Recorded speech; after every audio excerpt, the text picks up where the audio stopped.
Hey guys, welcome to the latest episode of the Opel GT in 1/25th scale from AMT. I'm going to give you an update on where I am with this project so far. So let's get going. Alright guys, here we go.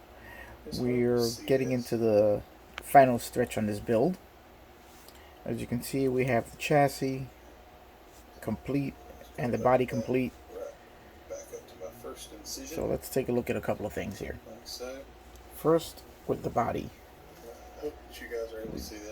You can see the trimming. All the bare metal foil is done on all the windows.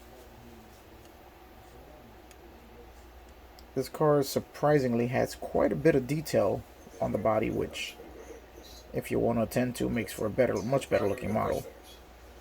Yeah, the rear opel gas cap, which the bare metal foil still allows the opel badge to show through, engraved into the gas cap. Here we have tail lights. The bezels are made with the chrome pen from Molotov, along with the lettering and the badge and the reverse light. Here you can see the front windshield. Now, I wasn't really sure whether the entire thing was surrounded by chrome or is it just around the A-pillars and the roof. I got to do a little more research. If I find that there is chrome that runs around the bottom, I'll just add a little bit afterwards. And you can see the door handles. I have all the marker lights, bare metal foiled and then painted over with Tamiya orange, clear orange and clear red for the rear lights. This is the most difficult for me. It's just trying to get the darn stuff. I'm going to be adding a little bit of Tamiya panel line paint to the panel lines here, and then the entire thing is going to get polished out again as it gets very dirty as I'm handling it to complete the assembly. Here the hood hinge has been installed. You can see that there. Hey, Android developers. Crazy glued in place. Now, one interesting thing about this assembly here, when you install the interior, first you're going to put the glass in and install the interior, and you're going to find that you're not really going to need any glue at all to hold this together, as the interior, the glass is sandwiched between the interior and the body, and once you install the rear bumpers, they're going to slide over these posts on the back of the interior tub, and that's going to hold the interior in place. And the interior being locked in place will then in turn lock the glass in place. So basically you can install the glass and the interior into this kit without one drop of glue, almost as if it was a snap together kit. Now, I do believe I heard someone say once that this was supposed to be, at some point in its life, this mold was for a slot car. Now, that may be true, and if it is, then that would explain the simplicity of this installation here. I mean, I don't have any glue in there at all, and the interior is in there solidly mounted, along with the glass. None of it's going to move and shift out of place.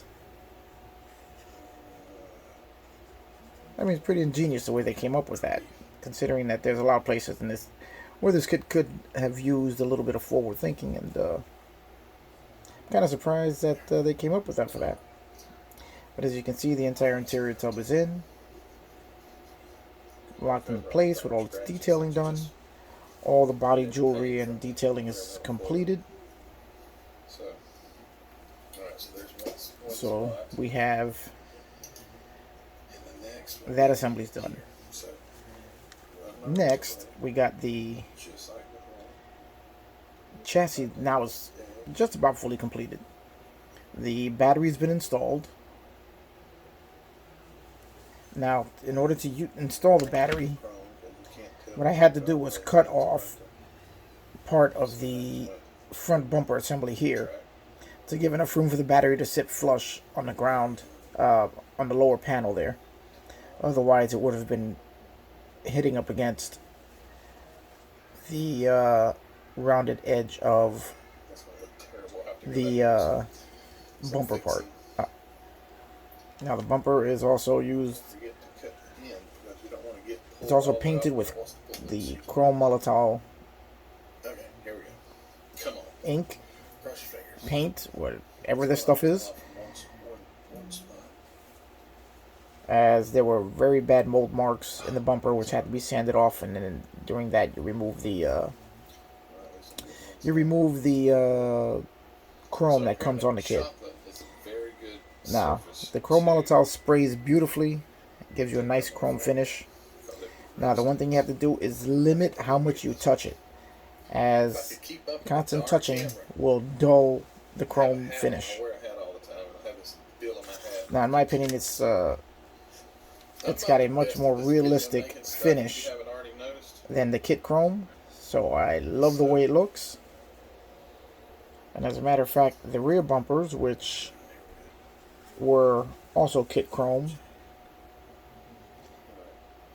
these were not done with the Molotov pen. What I did was put a semi-gloss clear over these to just knock down the chrome quite a bit, so that they match the front bumpers. And how much they reflect. And here we have, as I showed in the other video, the wheels and tires are solid in there. Now, another thing you want to be aware of, I noticed this as I was test fitting the body onto the chassis, is that the chassis is going to have to bend slightly to come into contact with the front and rear portions of the body.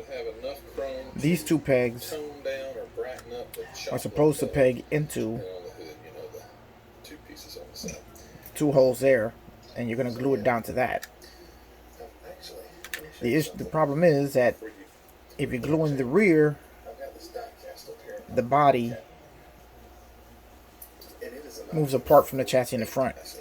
Glue in the front does the exact opposite, which means that the chassis itself doesn't have the proper curvature to meet the body, or is just not molded properly. So what you're going to have to do is you're going to have to glue this, clamp the rear down, let that glue dry, glue the front, clamp that down, let that dry,